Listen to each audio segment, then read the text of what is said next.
नमस्कार, news night में आप सभी का स्वागत है। मैं हूं आपके साथ आरेंद्र। बिहार की 121 सीटों के लिए 6 नवंबर को होने वाले पहले चरण के मतदान के लिए आज शाम को प्रचार थम गया।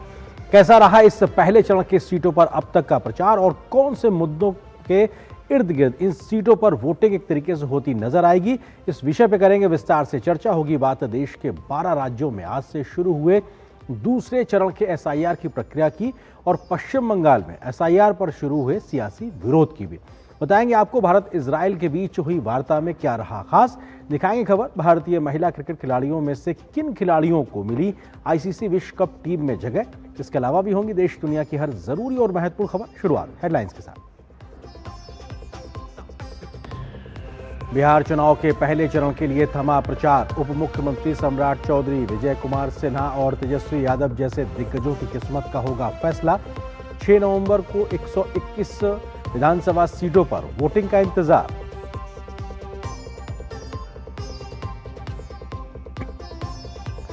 पहले चरण के प्रचार के अंतिम दिन दिग्गजों ने बढ़ाया सियासी पारा। अमित शाह, राजनाथ सिंह, जेपी नड्डा, योगी आदित्यनाथ समेत एनडीए नेताओं का जीत का दावा।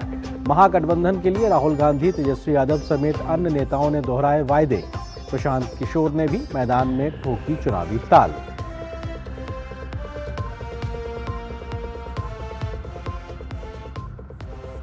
देश में आज से एसआईआर 2.0 की शुरुआत। 3 केंद्र शासित प्रदेशों समेत कुल 12 राज्यों के मतदाता सूची का होगा गहन पुनरीक्षण। ममता बनर्जी के विरोध पर बीजेपी हमलावर। कहा टीएमसी सरकार अपनी नाकामी छिपाने के लिए बेवजह बना रही मुद्दा।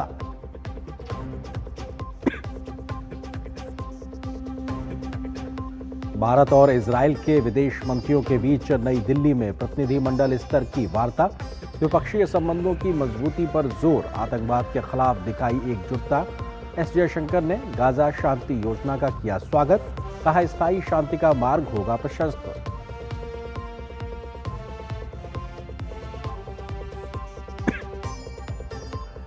अमेरिकी शटडाउन के 35वें दिन में प्रवेश के साथ गहराया वित्तीय संकट। ट्रंप प्रशासन और डेमोक्रेट्स में फंडिंग को लेकर गतिरोध। हजारों सरकारी कर्मचारी बिना वेतन काम करने को मजबूर। कई विभागों में कामकाज ठप।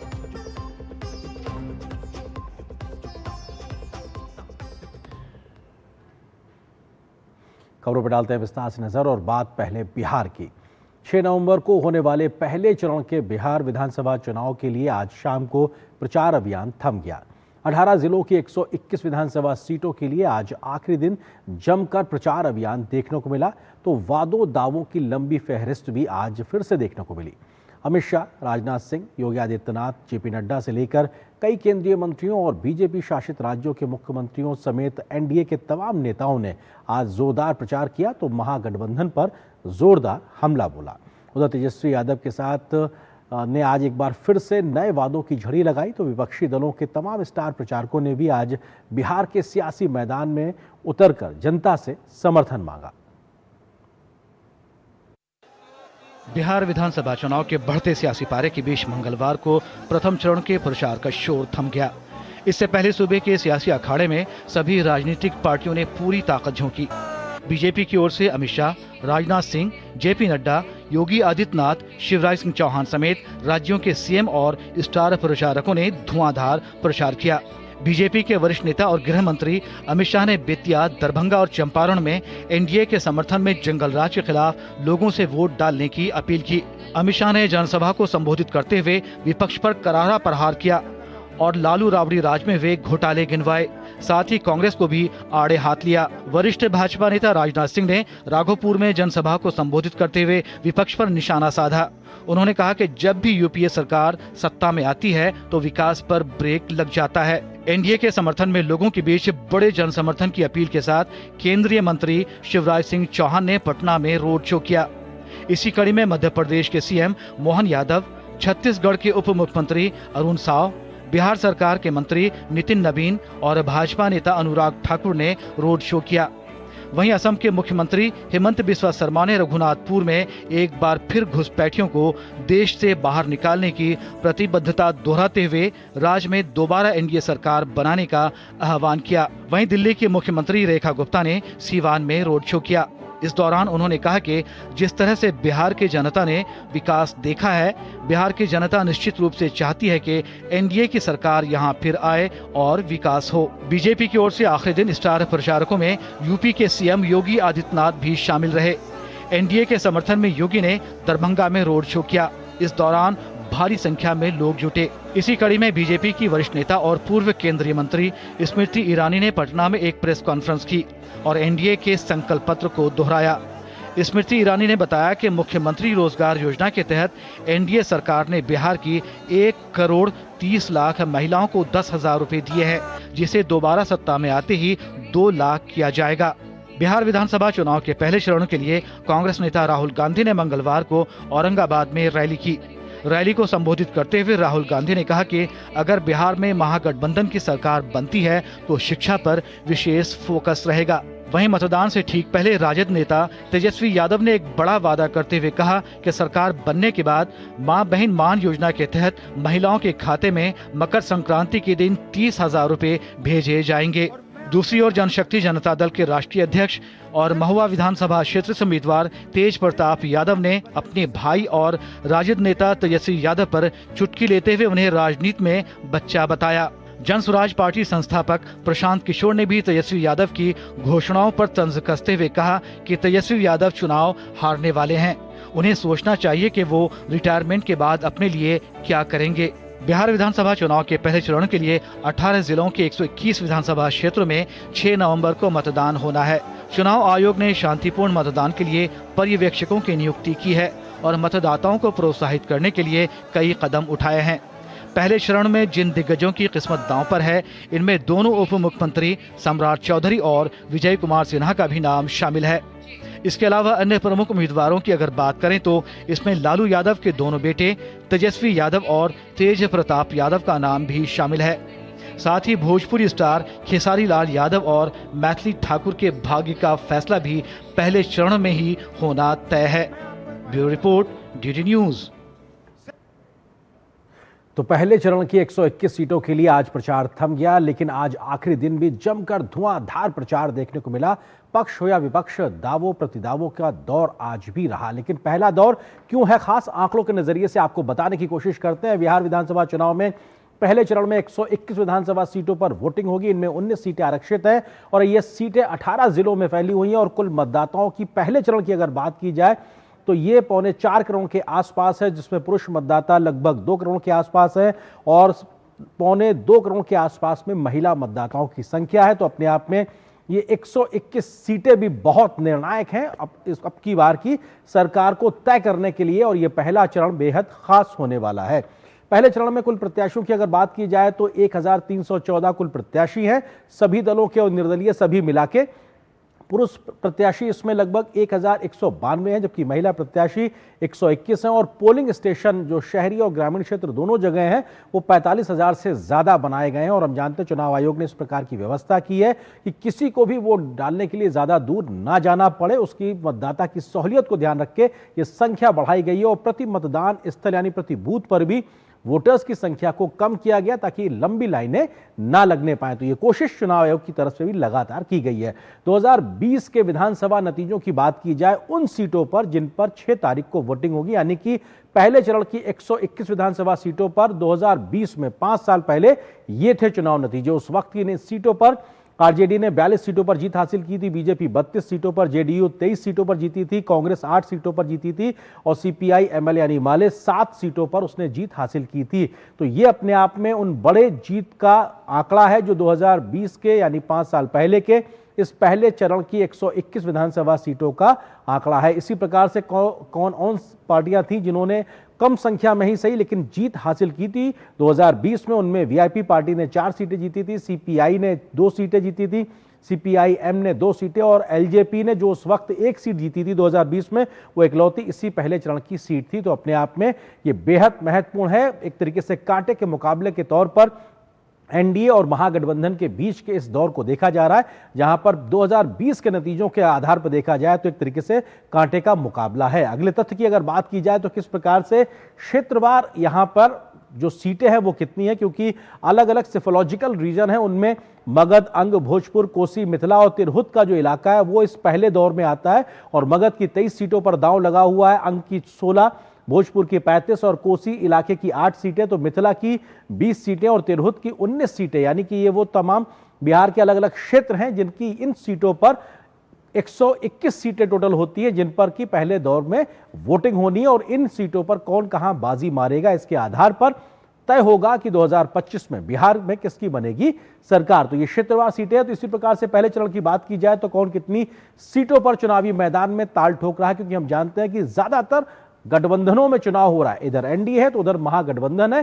किस पार्टी के कितने प्रत्याशी इस पहले चरण में अपनी किस्मत आजमा रहे हैं, तो बीजेपी की ओर से 48 प्रत्याशी चुनावी मैदान में है, कांग्रेस की ओर से 24, जन स्वराज पार्टी प्रशांत किशोर की जो पार्टी है वो 117 सीटों पर अपनी किस्मत आजमा रही, तो आरजेडी की ओर से 72 उम्मीदवार चुनावी मैदान में उतारे गए। ये पहले चरण की ही बात कर रहे हैं, तो ये अपने आप में तमाम बड़ी पार्टियां हैं जिनके माध्यम से इस पहले चरण में जो अपने प्रत्याशी उतारे गए हैं उनका जिक्र कर रहे हैं। अगले तथ्य पर जाते हैं और आपको बताते हैं कि किस प्रकार से अन्य दलों ने भी अब इन सीटों पर इन पे अपने प्रत्याशी उतारे हैं। जेडीयू की बात की जाए तो 57 सीटों पर उसने प्रत्याशी उतारे, सीपीआईएमएल ने 14 पर, एलजेपी रामविलास यानी कि चिराग पासवान की पार्टी ने 13 सीटों पर, एआईएमआईएम यानी असदुद्दीन ओवैसी की जो पार्टी है वो भी इसी दौर में सीमांचल के इलाके में अपनी 8 सीटों पर प्रत्याशियों के साथ में मौजूदगी दर्ज करा रही है। तो पहला जो चरण है वो गठबंधनों और गठबंधनों में भी जो राजनीतिक दल है उनके लिहाज से कौन कितनी सीटों पर अपनी चुनावी ताल ठोकता नजर आ रहा, उसका हमने जिक्र किया है। तो ये अपने आप में बेहद महत्वपूर्ण। अगला आपको तथ्य दिखाते हैं कि पहले चरण के दिग्गज उम्मीदवार कौन है। सम्राट चौधरी जो जाना माना नाम है, उप मुख्यमंत्री तारापुर से भाजपा के प्रत्याशी के तौर पर अपनी मौजूदगी दिखा रहे हैं। तो वहीं दूसरे उप मुख्यमंत्री विजय कुमार सिन्हा जो कि लखीसराय से भाजपा के उम्मीदवार हैं, वो भी इसी पहले चरण में उनकी किस्मत भी दांव पे है और अपने आप में नतीजे बताएंगे कि आखिर इस बार क्या होता है। मंगल पांडे स्वास्थ्य मंत्री हैं और अपने आप में बीजेपी का एक बड़ा चेहरा है, वो भी सीवान की सीट से भाजपा के उम्मीदवार है इस पहले चरण में। जल्दी से अगले चेहरों की अगर बात कर सके तो हम बताते हैं कि मैथिली ठाकुर अलीनगर से भाजपा की प्रत्याशी है, लोक गायिका और महज 25 साल इनकी उम्र में सबसे युवा प्रत्याशी के तौर पर अपनी मौजूदगी दर्ज कराती हुई दिखाई पड़ रही। बहुत ज्यादा चर्चित है इनका चुनाव भी। दानापुर से भाजपा के उम्मीदवार रामकृपाल यादव हैं, पूर्व केंद्रीय मंत्री हैं और वो भी यहाँ पे चुनावी ताल ठोकते नजर आ रहे हैं। पहले चरण के प्रमुख उम्मीदवारों का हम जिक्र कर रहे हैं। इसी तरीके से श्रवण कुमार इस वक्त ग्रामीण विकास मंत्री बिहार सरकार में जदयू की ओर से नालंदा सीट से अपनी चुनावी किस्मत आजमा रहे हैं, नीतीश कुमार के काफी करीबी माने जाते हैं। इसी तरीके से बात की जाए अगले चेहरे की तो विजय कुमार सिन्हा, ये भी एक कद्दावर मंत्री के तौर पर जल संसाधन मंत्री हैं इस वक्त बिहार सरकार में। जेडीयू के सराय रंजन से वो अपनी विधानसभा से चुनावी किस्मत आजमा रहे हैं पहले ही दौर में, यानी कि 6 तारीख को उनके लिए वोटिंग होगा। इसी प्रकार से तेजस्वी यादव जो कि महागठबंधन की ओर से सीएम पद के उम्मीदवार है, राघोपुर जो परंपरागत आरजेडी की सीट है वहां से आरजेडी के उम्मीदवार हैं, पूर्व उप मुख्यमंत्री के तौर पर अपनी वो पारी खेल चुके हैं और अभी मुख्यमंत्री के लिए अपनी दावेदारी रख रहे हैं। शत्रुघ्न यादव उर्फ खेसारी लाल जाने माने भोजपुरी कलाकार हैं, छपरा से आरजेडी के उम्मीदवार हैं, वो भी पहले दौर में उनकी चुनावी किस्मत तय होने वाली है। तो ये अपने आप में बेहद महत्वपूर्ण चर्चित चेहरे। रघुनाथपुर से राजद के उम्मीदवार हैं उसामा शहाबुद्दीन जो कि बाहुबली शहाबुद्दीन के बेटे हैं और यहाँ का भी जो रघुनाथपुर का जो चुनाव है, जो सीमांचल का चुनाव है, वो भी बेहद चर्चित है कि उसामा शहाब को लेकर भी लगातार सियासी बाढ़ चलते रहे हैं। तो इस लिहाज से भी ये तमाम दिग्गजों की बात जो होती है उसमें ये नाम भी आता है। तेज प्रताप यादव लालू यादव के दूसरे बेटे जिन्हें पार्टी और परिवार से निकाला गया, उन्होंने जनशक्ति जनता दल अपनी पार्टी बनाई और बहुआ सीट से वो चुनावी मैदान में लालू प्रसाद यादव के बड़े बेटे हैं और पूर्व मंत्री के तौर पर भी वो रहे हैं। तो ये बेहद महत्वपूर्ण चेहरे जो कि पहले चरण में अपना किस्मत आजमाते नजर आएंगे। अनंत कुमार सिंह मोकामा से एक बाहुबली के तौर पर उनकी जो पहचान रही और अभी जिस प्रकार से कांड हुआ उसके बाद में उनको इस वक्त वो जेल में भी हैं। वो मोकामा से जेडीयू के प्रत्याशी हैं, 4 बार के विधायक हैं और लगातार वहां के इलाके में अपने आप में वहां की उनकी मौजूदगी बहुत कुछ सवालों के घेरे में रही है। लेकिन मौजूदा चुनाव में किस प्रकार से जनता उनके प्रति समर्थन दिखाती है, नहीं, ये अपने आप में आने वाले वक्त में पता लगेगा जब नतीजे बाहर निकल के आएंगे। तो ये प्रमुख उम्मीदवार है जो अपने आप में पहले दौर में चुनावी किस्मत आजमाते नजर आ रहे हैं। तो ये देखना दिलचस्प होगा कि इन तमाम उम्मीदवारों के पीछे इस बार जनता कैसे खड़ी होती है और किसको विधानसभा तक का सफर आगे बढ़ाती है। तो यहां पर हम आगे बिहार की सियासी खबर पे चर्चा भी करेंगे और इसी से जुड़ा है आज का हमारा विशेष भी, किस तरीके से बिहार की जो सियासत है वो गर्माती नजर आ रही है। 121 सीटों के मतदाता किसके बनेंगे भाग्य विधाता, ये अपने आप में बेहद महत्वपूर्ण है कि किस तरीके से 121 सीटों के नतीजे आएंगे जो कि सरकार बनाने में मदद करेंगे, या तो पक्ष के या विपक्ष के। इस खबर पर बात करने के लिए खास मेहमानों का पैनल मेरे साथ मौजूद है। मनीष पांडे हैं, प्रवक्ता भारतीय जनता पार्टी के, प्रोफेसर अनवर पाशा हैं, प्रवक्ता आरजेडी के, साथ ही साथ वरिष्ठ पत्रकार अनंत विजय जी हमारे साथ मौजूद हैं। आप तीनों का स्वागत है। मनीष पांडे जी, शुरुआत आपसे ही करते हैं क्योंकि आज आखिरी दिन भी महागठबंधन की ओर से प्रचार तो होता ही रहा, लेकिन वायदों की एक नई फहरिस्त भी आ गई है और बेहद महत्वपूर्ण तरीके से तेजस्वी यादव ने 30,000 रुपए देने का वायदा कर दिया है महिला वोटरों को। मनीष जी,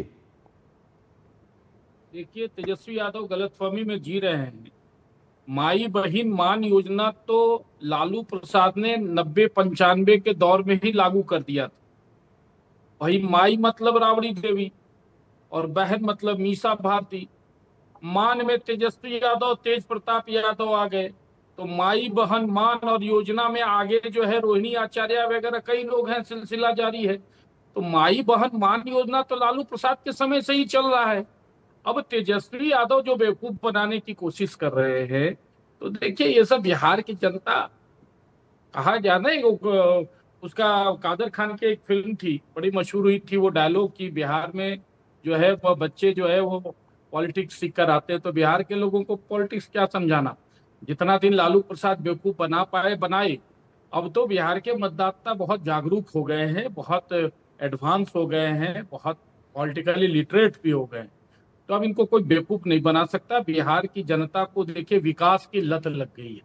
मैं तो यही कहता हूँ, जैसे लोगों को अन्य चीजों की लत लगती है ना, किसी को चाय की, किसी को पान की, तो बिहार की जनता को जो है ना विकास की लत लग गई है। और उनको पता है कि विकास अगर कोई दे सकता है बिहार में, जी तो वो नरेंद्र मोदी और नीतीश कुमार की जोड़ी ही दे सकती है। ठीक है। तो अनवर इसलिए पाशा इन जी, सब सवाल बातों का ये कोई कि फर्क आज नहीं पड़ता। जो पहले दौर के चुनाव का आखिरी दिन से पहले अपने घोषणा पत्र से आगे आते हुए आरजेडी को या तेजस्वी जी को जरूरत क्यों पड़ी इस प्रकार का एक पूरी योजना को लागू करने को लेकर कि इकट्ठे 30,000 रुपए दिए जाएंगे।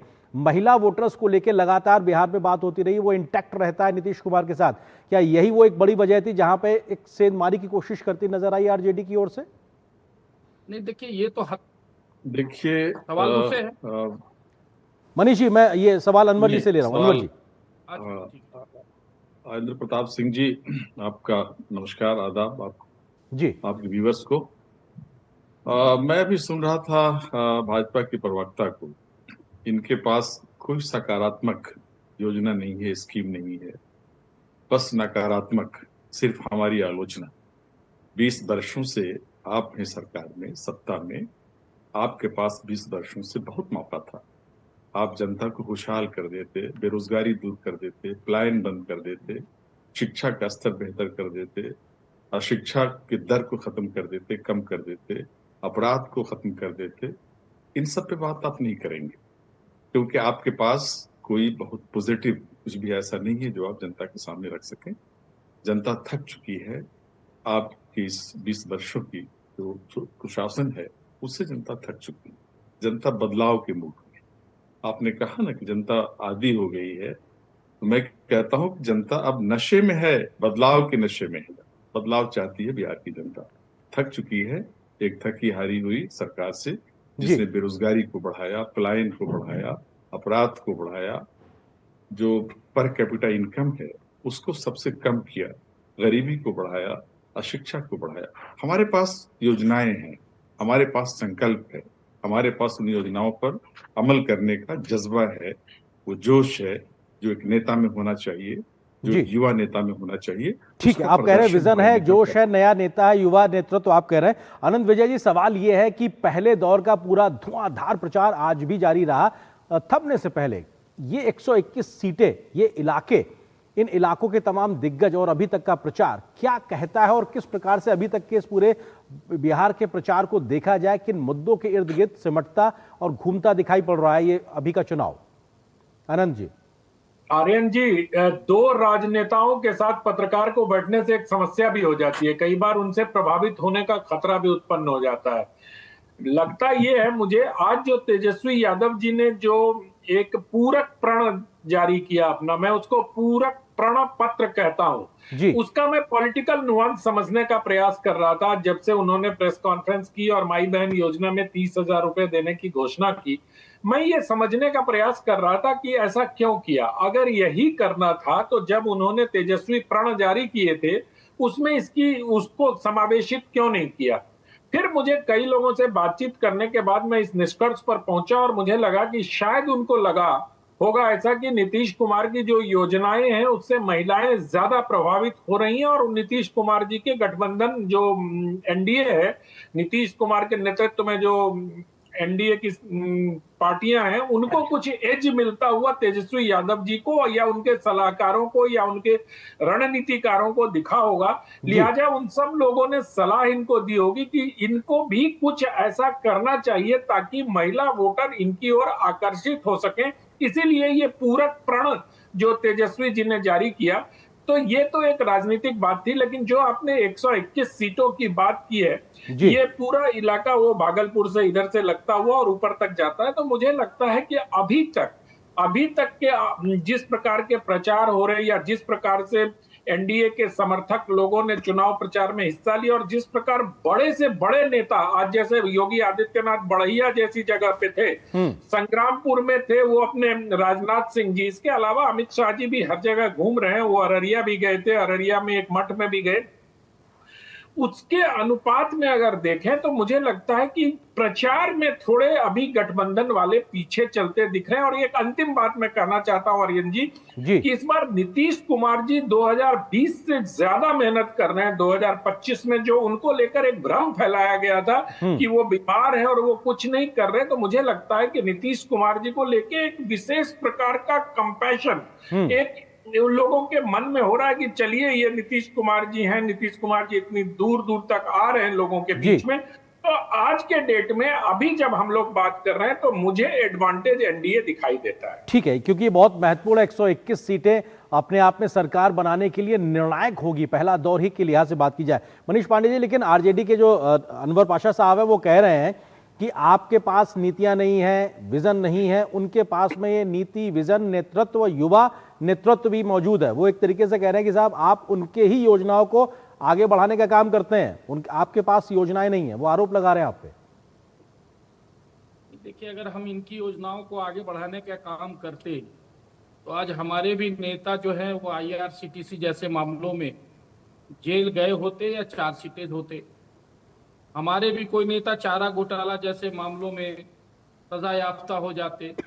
देखिए, ये गलत फहमी में जी रहे हैं। इनको लगता है जो तेजस्वी बोल देते हैं, प्रवक्ताओं की मजबूरी हो जाती है वही बोलते हैं। लेकिन देखिए, सच्चाई यह है कि हमारे नेता, जब तेजस्वी जी हाफ पैंट पहनते होंगे का मतलब बहुत कम उम्र के रहे होंगे, उस समय यह जो सारी योजनाएं जो आई ना, आज महिलाओं के लिए साइकिल यात्रा, साइकिल योजना, छात्रवृत्ति योजना, वो बच्चियां जिनके लिए 2005 के बाद 7 में 8 में योजनाएं शुरू हुई ना, जो बच्चियां स्कूलों में पढ़ती थी आज वो माँ बन गई है। ये नहीं समझ पा रहे हैं ना इस सच्चाई को। आज जो यह सभाओं में महिलाओं की जो भीड़ जुट रही है या जो जनसमर्थन है, इनको लगता है कि वह सरकारी तंत्रों से या प्रलोभन से आ रही है। नहीं, ऐसा नहीं होता। ये 20 वर्षों की तपस्या का परिणाम है कि आज महिलाएं बिहार की सशक्त हुई हैं। आप उनको प्रलोभन देके 2-4 हजार रुपयों का प्रलोभन देकर आप उनको खरीद नहीं सकते। ये गलतफहमी में जी रहे हैं। ठीक है अनवर पाशा जी, ठीक है मनीष जी आपको पॉइंट आ गया। अनवर पाशा जी, सवाल ये है कि आज भी जब प्रचार का आखिरी दिन था, आरजेडी महागठबंधन पर तुष्टीकरण को लेकर, घुसपैठियों के समर्थन को लेकर लगातार आरोप प्रत्यारोप आपके साथ, आपके ऊपर होते रहे हैं, इसको लेकर क्या कहेंगे? देखिए, आरोप प्रत्यारोप तो जाहिर है कि इलेक्शन में होते ही हैं, लेकिन हमें इसकी कोई चिंता इसलिए नहीं है कि जनता हमारे साथ है। अगर 20 वर्षों में ये गठबंधन की जो सरकार रही है एनडीए की, अगर इसने किया होता जनता के समस्याओं का हल, तो आज पैनिक स्थिति नहीं होती एनडीए में। जी, आप इलेक्शन के समय अनाउंस कर रहे हैं जिस तरह की योजनाएं 20 वर्ष पहले से क्यों नहीं उसको इम्प्लीमेंट किया आपने हमारी बहुत सारी योजनाओं को चुराने की कोशिश की। हमने कहा कि हम माई बहन मान बढ़ा करके हमको देंगे 2,500 रुपए पर मंथ, तो आपने बढ़ा करके बड़ी मुश्किल से आपने 400 को 1100 किया। हमने कहा 1500 देंगे, आपने 400 को बढ़ा करके पेंशन 1500 दिया, वृद्धा पेंशन और दूसरी पेंशन जी। हमने कहा 200 यूनिट बिजली हम फ्री देंगे, आपने बढ़ा करके 125 किया हमारे प्रेशर में। और उसके बाद 10,000 रुपए जो आपने डाले तकरीबन 1 लाख महिलाओं के खाते में, वो जाहिर है कि ये साबित करता है कि आपको ये फिक्र सता रही है कि आप इस इलेक्शन में आपकी नैया डूबने जा रही है। तो शायद इसलिए आप इस वो तरह के 10,000 दे रहे हैं प्रलोभन सर, आप आप 30,000 पे आ गए, ये भी तो जनता देख रही है। मैं आता हूं आपके पास में। मैं इसका जवाब देता हूं, जी, एक सिर्फ 2-3 सेकंड दे दीजिए कि हमने जो 2,500 पर मंथ का ऐलान किया था, हमने ये कहा है कि हमको एक मुश्त हमको दे देंगे। ठीक है, नहीं बिल्कुल, इसमें स्पष्टता है, इसमें स्पष्टता है। आपने कहा कि साहब 14 जनवरी को एक साथ 30,000 रुपए दिए जाएंगे। अनंत जी, सवाल ये है कि इस पहले दौर में क्या कंफ्यूजन इधर है या उधर है, क्योंकि किसकी दोस्ती कितनी बेहतर है अपने साथियों के साथ में, ये भी लगातार चर्चा का विषय बना हुआ है। गठबंधनों के लिहाज से मैं पूछ रहा हूं अनंत जी। अब ये तो फ्रेंडली फाइट जहां हो रही है उसको देखना पड़ेगा। आर्यन जी की 12 जगहों पे फ्रेंडली फाइट हो रही है। आरजेडी और कांग्रेस के लोग एक दूसरे के खिलाफ प्रचार करेंगे, क्या करेंगे, कैसे किया होगा उन्होंने, कैसे मैनेज किया होगा, ये तो इनके हुनर और कौशल पर निर्भर करता है।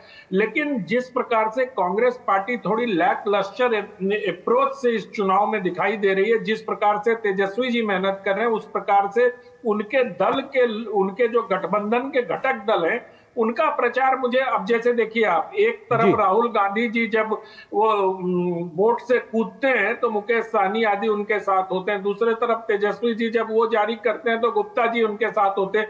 तो ये एक अलग अलग हो सकता है इनकी रणनीति भी हो, लेकिन ये कांग्रेस पार्टी का जो अप्रोच होना चाहिए गठबंधन को लेकर, और जो तेजस्वी जी के साथ कंधे से कंधा मिलाकर उनको एग्रेसिवली चुनाव प्रचार करना चाहिए। पाशा जी अंदर से ये बात स्वीकार कर रहे होंगे मेरी, लेकिन इनकी मजबूरी है, ये नहीं स्वीकार करेंगे सार्वजनिक रूप से। कांग्रेस पार्टी में वो झील नहीं दिखाई देता कि जो एक किलर इंस्टिंक्ट होना चाहिए। जिस प्रकार से तेजस्वी जी मेहनत कर रहे हैं, दूर दराज के गांव में जा रहे हैं, बावजूद इसके कांग्रेस पार्टी ही मुझे लगता है कि उस महागठबंधन का फिर से एक ऐसा घटक दल होगा जो उनकी रफ्तार को कमजोर करेगी। ठीक है, फिलहाल वक्त इतनी अनुमति दे रहा है। आप तीनों मेहमानों का बहुत बहुत शुक्रिया हमारे साथ जुड़ने के लिए, इस खबर पर विस्तार से बात करने के लिए। तो ये बेहद महत्वपूर्ण होगा पहला दौर जब 6 तारीख को वोटिंग होगी बिहार के 121 सीटों पर। फिलहाल एक छोटे से ब्रेक के लिए रुकते हैं, ब्रेक उस पार जब वापस आएंगे खबर दिखाएंगे कि बंगाल में SIR 2.0 पर आखिर क्यों मचा है सियासी संग्राम। क्या है खबर, विस्तार से नजर छोटे से ब्रेक के बाद।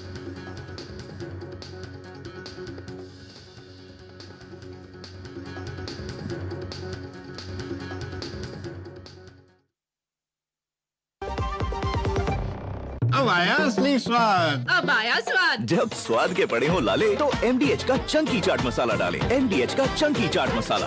MDH। वाह, गाय तुम्हारी माता है ना? तो पशुहार के नाम पर जहर क्यों खिलाता है? अनसंड हटा, दिल से खिला, सिर्फ कपिला, देश का नंबर 1 पशु आहार। इच्छाओं की कोई उम्र नहीं होती, आज हो या कल आंखों में हरदम चमकती, कल भी रहे आज के ठाट, ना हो टेंशन रिटायरमेंट के बाद, हाँ करनी है तैयारी, NPS जरूरी है। मेरी पसंद, मेरी पसंद, मेरी पसंद, मेरी पसंद,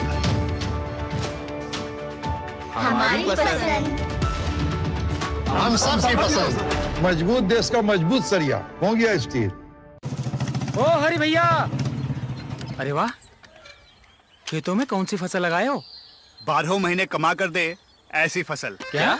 मैंने नया व्यवसाय शुरू किया है। उसके लिए पैसे? इसमें किसी निवेश की जरूरत ही नहीं। अच्छा मुखिया जी। अरे मुखिया जी नमस्ते। अरे हरी, कब आ रहे हो? आप बस चलिए, मैं पहुंचता हूं। अब मैं LIC एजेंट हूं।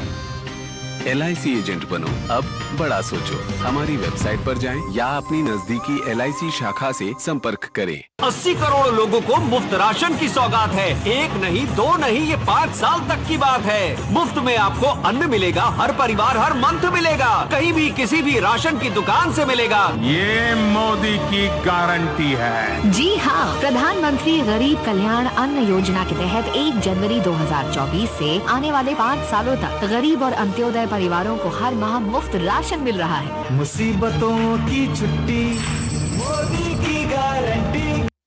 MDH केसर का हो बहाना, कश्मीरी पुलाव या हो बिरयानी खाना, केसरी चाय दूध, रसमलाई केसरी लड्डू, हलवा याद आना, यही तो है MDH केसर का बहाना। MDH शुद्ध केसर, खुशबू ऐसी जो दिल जीत ले। MDH।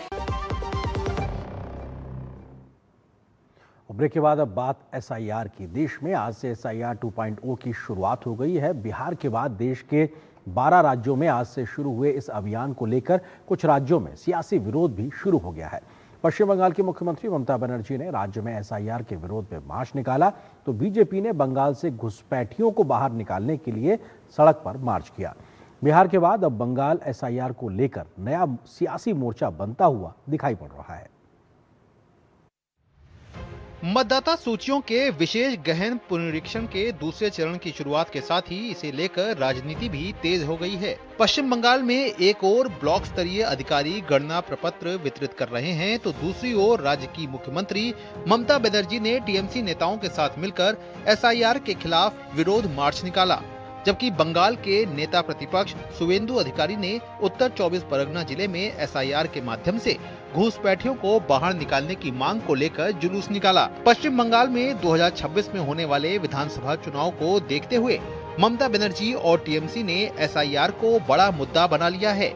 वहीं भाजपा का कहना है कि घुसपैठ, बेरोजगारी, महिला सुरक्षा अपराध व भ्रष्टाचार बंगाल का असली मुद्दा है, लेकिन ममता इन मुद्दों को दबाने की कोशिश कर रही हैं और TMC नेता भाजपा कार्यकर्ताओं और चुनाव अधिकारियों को धमकाते नजर आते हैं। SIR को मुद्दा बनाने की कोशिश हो रही है, जबकि बंगाल की असली मुद्दा अनएम्प्लॉयमेंट है, जॉब नहीं है बंगाल में। That is the issue. Womens are getting rape, महिलाओं के साथ बलात्कार हो रहा है, दैट इज द इशू। इन सब इशुओं को दबाने के लिए ममता बनर्जी और अभिषेक बनर्जी CISF বাজার কত বড় ক্ষমতা আছে, ওর বাবা অমিত শাহ কি করে ফেরত নিয়ে যাও কে দেখবো। আয় সুকান্ত আয় CISF ছাড়া আসবে, আয় চলে কত তোর লোক আছে, আর আমরাও লোক নিয়ে যাবো আমাদের লোক। কোনো CISF থাকবে না, কোনো BSF থাকবে না, কোনো পুলিশ থাকবে না। সুকান্ত তুই আয়, কবে আসবি নোটিশ দিয়ে আয়, আয় শুভেন্দু আয়। भाजपा ने चुनाव आयोग से पश्चिम बंगाल में मतदाता सूची पुनरीक्षण में सावधानी बरतने का आग्रह किया है। भाजपा का आरोप है कि ममता सरकार ने घुसपैठियों के लिए फर्जी दस्तावेज जारी किए हैं। भाजपा ने जन्म, निवास, वन अधिकार और जाति प्रमाण पत्रों की जांच में सतर्कता बरतने की मांग की है। 24 जून 2025 के बाद जारी प्रमाण पत्रों को स्वीकार न करने का अनुरोध भी किया गया है। दूसरी ओर TMC SIR को लेकर दिल्ली तक विरोध प्रदर्शनों की धमकी दे रही है। बांग्लादेशी मुस्लिम घुसपैठिया और रोहिंग्यास को असेंबल करके जो डेथ वोटर है, जो इलीगल इन्फिल्ट्रेटर्स है, उनको प्रोटेक्ट करने के लिए कर रहा है। पिछले टाइम जो CAA लाया था भारत सरकार, तब भी ये NRC बोल के बंगाल में बहुत सारा क्षति पहुंचाया। पश्चिम बंगाल के बाद तमिलनाडु और केरल में SIR को लेकर अधिक राजनीति देखने को मिल रही है। तमिलनाडु की स्टालिन सरकार ने चुनाव आयोग के फैसले को चुनौती देते हुए सुप्रीम कोर्ट का दरवाजा खटखटाया है। We think that we will get some good instructions from the Supreme Court, and the SIR should be done as per the Supreme Court's directives and instructions. If there is any violation, we will once again go to court and see that the Election Commission had violated the order of the Supreme Court. निर्वाचन आयोग का विशेष गहन पुनरीक्षण यानी SIR अभियान का दूसरा चरण मंगलवार से शुरू हुआ है। इसमें 9 राज्य और 3 केंद्र शासित प्रदेशों के लगभग 51 करोड़ मतदाता शामिल हैं। ये प्रक्रिया 4 दिसंबर तक जारी रहेगी। इस दौरान BLO 1 महीने तक घर घर में जाकर मतदाताओं की जानकारी जुटाएंगे। वहीं 9 दिसंबर को मतदाता सूची का ड्राफ्ट पेश किया जाएगा, जबकि 7 फरवरी 2026 को अंतिम सूची प्रकाशित की जाएगी। Bureau report, DD news. और यहाँ पर एक और छोटे से ब्रेक के लिए रुकते हैं। दादी के हाथों का जादू और खुशबू से महकता घर। MDH गरम मसाला, असली मसालों से भरा हूँ मैं, क्योंकि हर रिश्ता है स्वाद से जुड़ा। भारत सरकार ने सभी देशवासियों के हित में हेल्थ इंश्योरेंस से GST पूरी तरह से हटाकर 0 कर दिया है। इससे हेल्थ इंश्योरेंस काफी सस्ता हो गया है। पॉलिसी बाजार पर अब 1 करोड़ का हेल्थ इंश्योरेंस सिर्फ 550 रुपए महीने से शुरू। policybazaar.com। असली हीरो का कंगन कैसे है? क्योंकि हमें मिला है बेशकीमती तोहफा, जिसकी वजह से हमारी फसल में काफी बढ़त हुई है। मिलिए ग्रो प्लस से। हमारा भरोसेमंद कोरोमंडल लेकर आया है एनफोर्स तकनीक वाला 5 पोषक तत्वों से भरा ग्रो मोर ग्रो प्लस। इसे इस्तेमाल करने से पौधों को मिले अधिक पोषण, जिससे न केवल आपको बम्पर फसल मिले बल्कि मिट्टी भी स्वस्थ और उपजाऊ बने। ग्रो प्लस अब एनफोर्स तकनीक के साथ सर्वोत्तम तकनीक, सफलता का प्रतीक। जब धरती चीर कर निकलता है लोहे का पत्थर और मिलता है मोंगिया के जोश से, फिर तपता है, पिघलता है और बनता है फौलाद। अब होता है सरिया सारी खूबियों के साथ। मोंगिया स्टील, मजबूत देश का मजबूत सरिया। कौन है जो जोड़े देश को? विकसित भारत का विकसित भारत। MDH का किचन किंग किचन में हो तो हम सब कुछ बना सकते हैं। बैंगन का भरता, आलू गोभी, भिंडी मसाला और भी बहुत कुछ। MDH। ब्रेक के बाद अब बात इनोवेशन की। दिल्ली के भारत मंडपम में विज्ञान प्रौद्योगिकी और नवाचार सम्मेलन 2025 जारी है। सम्मेलन में शिक्षा जगत, अनुसंधान संस्थानों, उद्योग जगत और सरकार से जुड़े हुए लगभग 3000 से ज्यादा प्रतिभागी, साथ साथ नोबेल पुरस्कार विजेता, प्रख्यात वैज्ञानिक और नव प्रवर्तक और नीति निर्माता हिस्सा ले रहे हैं।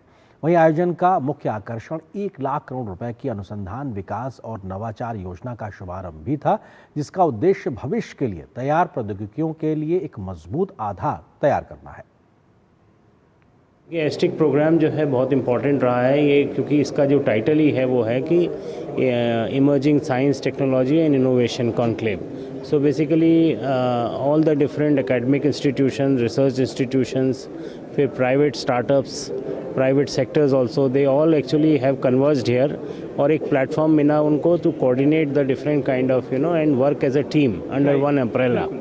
और इसीलिए जो फोकस उसका दिया गया कि imagine, innovate and inspire. Government of India की तरफ से जो है अब R&D पे और इनोवेशन पे जितना एक्सपेंडिचर है वो भी जो है पिछले सालों में जो है बहुत बढ़ाया गया है। भारत में हम क्या नॉर्मली देखते हैं, सब हम रिसर्च कर देते हैं, पेपर पब्लिश कर देते हैं और जो भी प्रोडक्ट है करके हम लोग वो प्रोटोटाइप तक पहुंच जाते हैं। तो प्रोटोटाइप से पूरा प्रोडक्ट बनाने में जो गैप है वो अभी गवर्नमेंट आके पूरा करेगी। तो made in India, make in India मतलब ग्लोबली कम्पिटिटिव प्रोडक्ट्स रिलीज करने के लिए ये जो परफेक्ट प्लान अभी प्राइम मिनिस्टर जी ने निकाला है वो रिलीज किया। एशिक इवेंट बहुत अच्छा इनिशिएटिव है। हम उसमें अपना यूनिवर्सिटी का सबसे फ्लैगशिप जो प्रोजेक्ट है वो लेके आए। एक है अपना landslide early warning system. Landslide early warning system में क्या होता है कि अभी आप देख रहे हैं कि हमारे देश में बारिश के कारण से हर मानसून सीजन में बहुत सारे लैंडस्लाइड हो जाते हैं एंड करोड़ों का नुकसान भी हो जाता है। So what we have done he is like we have developed our own IoT based AI integrated landslide early warning system, जिसमें क्या होता है कि हम लोग जाते हैं पहाड़ में, फाइंड आउट करते हैं कहाँ पर आदमी लोग हैं और जहाँ पर लैंडस्लाइड का चांसेस जो ज़्यादा रहता है तो उस इलाके में हम लोग अपना सेंसर इंस्टॉल करते हैं। ऐसे बहुत सारा सोइल मल्टी पैरामीटर्स रहता है जो हम लोग सेंस करते हैं and we sense from the bedrock, जो सबसे नीचे रहता है वहाँ से सबसे ऊपर तल तक, और बारिश भी उसके साथ जो मीटरोलॉजिकल डाटा है वो भी इंटरेक्ट करते हैं। काफ़ी एस्टेक बहुत ज़रूरी लगा, एज अ कॉन्क्लेव बहुत ज़रूरी था, जिससे कि इस देश के सबसे जो हम कहते हैं ब्राइटेस्ट माइंड्स वो एक जगह पे आए, एक दूसरे से मिले, बात करें, चर्चा करें और उन चीज़ों पे हम बात करें जो अगले 20 साल तक हमें दुनिया में सबसे आगे ले जाने में मदद करे। ये पैसा जो है, ये जो फंड है, ये जो आर्थिक परिस्थिति है हमारी जिसमें हमें हार्डवेयर में बहुत इन्वेस्ट करना पड़ता है। सॉफ्टवेयर एक चीज़ है जिसमें ठीक है थोड़ा कम पैसा हो तो भी चल जाता है, पर आज की रिक्वायरमेंट है कि हम हार्डवेयर पे बहुत काम करें। इस फंड के ज़रिए वो एक्सेस मिल जाएगा जिससे कि हम world class infrastructure, world class hardware बना पाएँ। और कुछ और महत्वपूर्ण खबरों से पहले फिलहाल एक और छोटे से ब्रेक के लिए रुकते हैं। सस्ते वाले दाल मसाले स्वाद हुआ बेकार, MDH की हल्दी मिर्ची धनिया करे कमाल। ये रंग दे, ये खुशबू दे, ये तीखा, ये कम पड़े, क्या निराला MDH मसाला।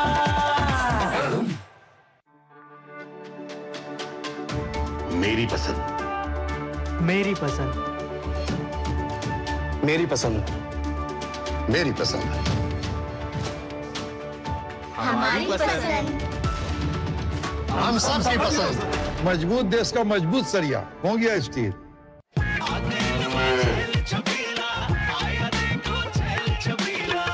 एक कपिला, अरे भाई सब एक ही जैसा होता है। ये लो साधारण पशु आहार।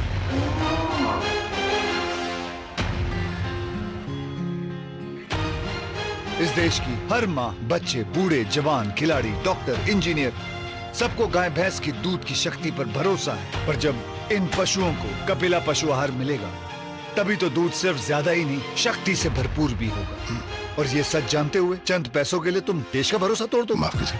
कपिला पशु आहार, देश का नंबर 1 पशु आहार। ओह लवली, वेल डन। अब होगा बड़ा स्टूडियो, नया कैमरा, नई लाइट्स। लगे हाथ नई कार भी ले लो उसी लोन से। नो, लोन लिए गए काम में ही लगाओ, समय से EMI चुकाओ, क्रेडिट स्कोर बढ़ाओ और अगला लोन आसानी से पाओ। कार नहीं तो मेरी फोटो तो ले लो। आप कौन? RBI कहता है वित्तीय समझदारी समृद्ध नारी। क्या आपको है आकर्षक बचत विकल्पों की तलाश? LIC प्रस्तुत करता है नव जीवन श्री सिंगल प्रीमियम प्लान। एक मुश्त प्रीमियम राशि जमा करें, जीवन बीमा कवर का आनंद उठाएं, परिपक्वता पर गारंटीकृत निश्चित राशि प्राप्त करें, तरलता विकल्प भी उपलब्ध। अभी खरीदें। मौजूदा पॉलिसी धारकों के लिए आकर्षक छूट, नियम और शर्तें लागू। अब छोलिया हो या लोबिया, सफेद चने या काले चने, सब कुछ मजेदार बने।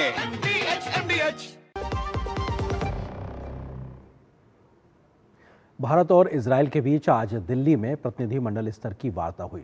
दोनों देशों के विदेश मंत्रियों के नेतृत्व में हुई वार्ता में दोनों देशों ने आतंकवाद के प्रति जीरो टॉलरेंस की नीति अपनाने की बात को दोहराया तो आपसी हित से जुड़े हुए कई मुद्दों पर विस्तार से बातचीत भी की। भारत ने गाजा शांति प्रस्ताव का पूर्ण समर्थन किया तो पूरे क्षेत्र में जल्द शांति बहाली के लिए ठोस प्रयास और जल्दी करने पर जोर दिया है। भारत और इजरायल के विदेश मंत्रियों के बीच मंगलवार को नई दिल्ली में हुई प्रतिनिधिमंडल स्तर की वार्ता के दौरान दोनों पक्षों ने द्विपक्षीय संबंधों की मजबूती पर जोर दिया। विदेश मंत्री डॉक्टर एस जयशंकर ने कहा कि द्विपक्षीय वार्ता में आतंकवाद, क्षेत्रीय सुरक्षा और भारतीय कामगारों का मुद्दा अहम है।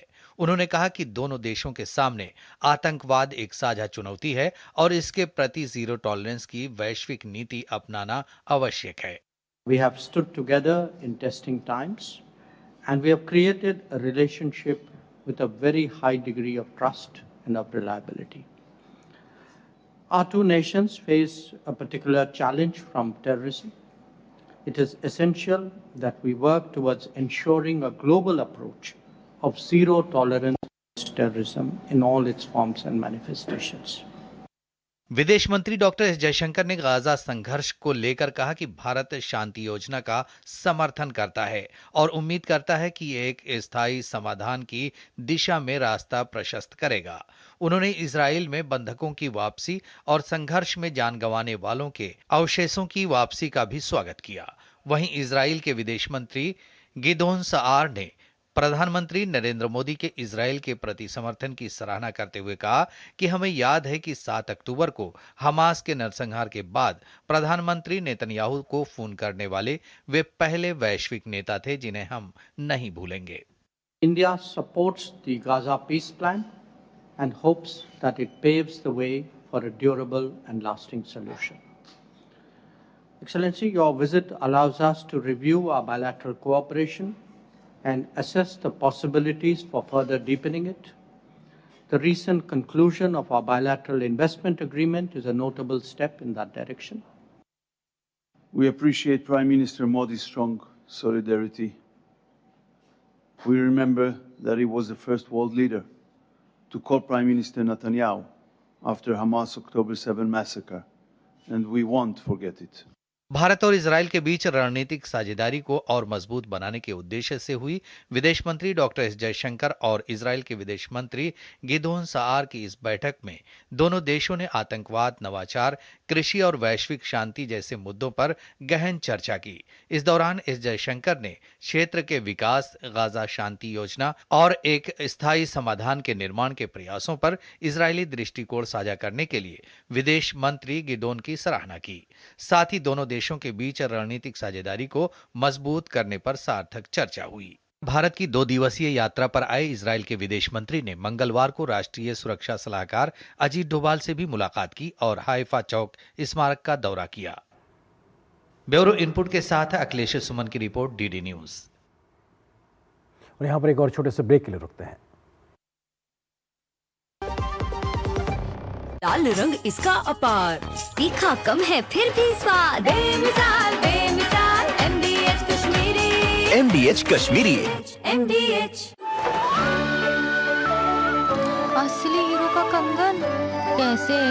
क्योंकि हमें मिला है एक बेशकीमती तोहफा, जिसकी वजह से हमारी फसल में काफी बढ़त हुई है। मिलिए ग्रो प्लस से। हमारा भरोसेमंद कोरोमंडल लेकर आया है एनफोर्स तकनीक वाला 5 पोषक तत्वों से भरा ग्रो मोर ग्रो प्लस। इसे इस्तेमाल करने से पौधों को मिले अधिक पोषण, जिससे न केवल आपको बम्पर फसल मिले बल्कि मिट्टी भी स्वस्थ और उपजाऊ बने। ग्रो प्लस अब एनफोर्स तकनीक के साथ, सर्वोत्तम तकनीक, सफलता का प्रतीक। इच्छाओं की कोई उम्र नहीं होती, आज हो या कल आंखों में हरदम चमकती, कल भी रहे आज के ठाट, ना हो टेंशन रिटायरमेंट के बाद, हाँ करनी है तैयारी, NPS जरूरी है।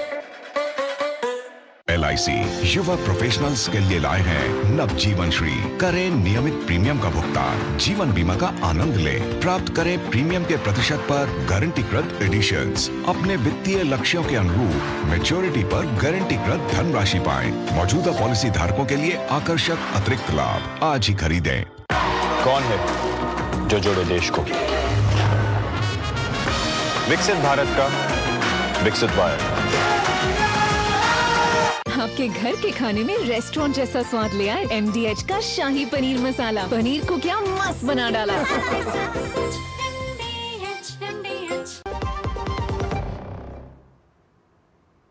और ब्रेक के बाद खबर अमेरिका से जुड़ी हुई। अमेरिका में सरकारी कामकाज ठप पड़े हुए अब 34 दिन हो चुके हैं और ये गतिरोध अब देश के इतिहास के सबसे लंबे शटडाउन के बराबर पहुंच गया है। डेमोक्रेट्स और रिपब्लिकन दोनों दल एक दूसरे पर आरोप लगा रहे हैं, जबकि लाखों सरकारी कर्मचारी वेतन के बिना ही काम करने को मजबूर हैं और करोड़ों गरीबों की खाद्य सहायता भी प्रभावित हो रही है। आपको बताते हैं कि कैसे राजनीतिक टकराव अब अमेरिकी अर्थव्यवस्था और जनजीवन पर बेहद गहरा असर डाल रहा है। वॉशिंगटन में सत्ता के गलियारों में तनातनी चरम पर है। अमेरिकी कांग्रेस में फंडिंग बिल को लेकर गतिरोध मंगलवार 35वें दिन प्रवेश कर गया। वही रिकॉर्ड जो राष्ट्रपति डोनाल्ड ट्रंप के पहले कार्यकाल में बना था। रिपब्लिकन नियंत्रित कांग्रेस में डेमोक्रेट्स ने खर्च विधेयक को रोक दिया है। उनका कहना है कि जब तक कोविड महामारी के दौरान बढ़ाए गए स्वास्थ्य बीमा सब्सिडी को फिर से लागू नहीं किया जाता, वे फंडिंग बिल पास नहीं होने देंगे। वही रिपब्लिकन इस शर्त को राजनीतिक दबाव बता रहे हैं। इस गतिरोध की सबसे बड़ी कीमत आम अमेरिकियों को चुकानी पड़ रही है। देश भर में फूड असिस्टेंट प्रोग्राम पहली बार रुके हैं, जिससे करीब 42 मिलियन लोगों को भोजन सहायता बंद होने का खतरा है। करीब 7.5 लाख संघीय कर्मचारी बिना वेतन के घर बैठे हैं, जबकि कुछ विभागों में सुरक्षा कर्मियों और सैनिकों को भुगतान सुनिश्चित करने की कोशिशें जारी हैं। सीनेट में भी गतिरोध जारी है। रिपब्लिकन के पास 53 सीटें हैं, पर किसी विधेयक को पारित करने के लिए 60 वोटों की जरूरत होती है और इसके लिए 60 डेमोक्रेट्स का समर्थन जरूरी है। अब तक सीनेट ने प्रतिनिधि सभा से आए अस्थायी फंडिंग बिल को 1 दर्जन से ज्यादा बार खारिज किया है। ट्रंप प्रशासन डेमोक्रेट्स पर देश को बंधक बनाने का आरोप लगा रहा है। राष्ट्रपति ट्रंप ने रविवार को कहा कि हमें बस देश खोलना है। डेमोक्रेट्स चाहते हैं कि सरकार फंडिंग के साथ साथ स्वास्थ्य बीमा पर कर रियायतों का विस्तार भी सुनिश्चित करे। वहीं रिपब्लिकन पहले सरकार खोलने और फिर बातचीत करने की बात कर रहे हैं। इस बीच अमेरिकी अर्थव्यवस्था पर संकट गहराता जा रहा है। कांग्रेसनल बजट ऑफिस के अनुसार यह शटडाउन 7 से 14 अरब डॉलर तक की आर्थिक क्षति पहुंचा सकता है और चौथी तिमाही की जीडीपी में लगभग 2% की गिरावट ला सकता है। थैंक्सगिविंग ट्रैवल सीजन से पहले एयरपोर्ट्स पर भी अफरा तफरी मची हुई है। हजारों एयर ट्रैफिक कंट्रोलर बिना वेतन काम कर रहे हैं, जिससे उड़ानों में देरी और यात्रियों की परेशानी बढ़ी है। हालांकि अब कुछ हल्की उम्मीदें दिख रही हैं। सीनेट में रिपब्लिकन और डेमोक्रेट्स नेताओं ने संभावित ऑफ रैंप यानी रास्ता निकालने की बातचीत शुरू की है। सीनेट मेजोरिटी लीडर जॉन थ्यून ने कहा कि उम्मीद की किरण नजर आ रही है। 34 दिनों से चल रहे अमेरिकी शटडाउन ने न केवल राजनीतिक व्यवस्थाओं को बल्कि आम नागरिकों के जीवन को भी रोक सा दिया है। भोजन से लेकर उड़ानों तक अर्थव्यवस्था के हर क्षेत्र पर इसका असर गहराता जा रहा है। अब देखना यह है कि क्या वॉशिंगटन की राजनीति आने वाले दिनों में अमेरिकी जनता के धैर्य की परीक्षा खत्म करेगी या नहीं। Bureau report, DD news. और खबर खेल के मैदान से जुड़ी हुई आईसीसी महिला विश्व कप जीतने के बाद भारतीय खिलाड़ियों और उनके प्रशंसकों के लिए एक और अच्छी खबर सामने आई है। आज अंतर्राष्ट्रीय क्रिकेट काउंसिल ने महिला world cup team of the tournament का ऐलान किया। इस टीम में भारत की 3 खिलाड़ियों को जगह मिली है, जिनमें स्मृति मंधाना, दीप्ति शर्मा और जेमिमा रॉड्रिक्स मौजूद है। इस टीम के कप्तान के तौर पर दक्षिण अफ्रीका की खिलाड़ी लॉरा वुलवर्ड्स को चुना गया है। बेटियों का दम, विश्व विजय के बाद अब महिला world cup team of the tournament में भी धूम। विश्व विजेता भारतीय महिला क्रिकेट टीम की धूम लगातार जारी है, फिर चाहे वो मंच मैदान पर बाजी मारने का हो या कोई और। ताजा कड़ी आईसीसी महिला world cup team of the tournament की है, जहां भारतीय नारी का दम एक बार फिर देखने को मिला है। अंतर्राष्ट्रीय क्रिकेट काउंसिल यानी आईसीसी ने महिला world cup team of the tournament का ऐलान किया, जहां स्मृति मंधाना, दीप्ति शर्मा और जेमिमा रॉड्रिक्स के नाम मौजूद रहे। ये वो नाम है जिन्होंने अपने शानदार प्रदर्शन से टीम इंडिया को विश्व विजय कराने में अहम भूमिका निभाई। बात स्मृति मंधाना की करें तो मंधाना ने विश्व कप में 54.25 के औसत से 434 रन बनाए। वहीं रॉड्रिक्स ने ऑस्ट्रेलिया के खिलाफ सेमीफाइनल मुकाबले में भारतीय टीम की जीत में अहम भूमिका निभाई थी और शत की पारी खेली थी। दीप्ति शर्मा की बात करें तो ये खिलाड़ी विश्व कप में प्लेयर ऑफ द टूर्नामेंट रही। दीप्ति ने फाइनल मुकाबले में 5 विकेट हासिल किए और भारतीय टीम की जीत में महत्वपूर्ण भूमिका निभाई। दीप्ति ने बल्ले से 215 रन जबकि अपनी गेंदबाजी से 22 विकेट हासिल किए। जाहिर तौर पर ये वो नाम हैं जिन्होंने अपनी उपलब्धि से न केवल टीम इंडिया को विश्व चैंपियन बनाया, बल्कि अब महिला world cup team of the tournament का हिस्सा होकर के भी देश को गौरवान्वित होने का पल दिया। Sports desk, DD news. तो देश की बेटियों ने मान सम्मान न सिर्फ महिलाओं के लिए बढ़ाया, बल्कि देश के तिरंगे के मान सम्मान को भी विश्व पटल पर पहुंचाया। जब एक तरीके से विश्व खिताब वर्ल्ड कप जीता, इसके बाद भारत की स्टार खिलाड़ियों को विश्व की टीम में जगह मिलना भी भारत के क्रिकेट प्रेमियों के लिए एक बड़े उत्साह का मोमेंट लेकर आया। इसी खबर के साथ न्यूज़ नाइट के आज के इस अंक में बस इतना ही। नमस्कार।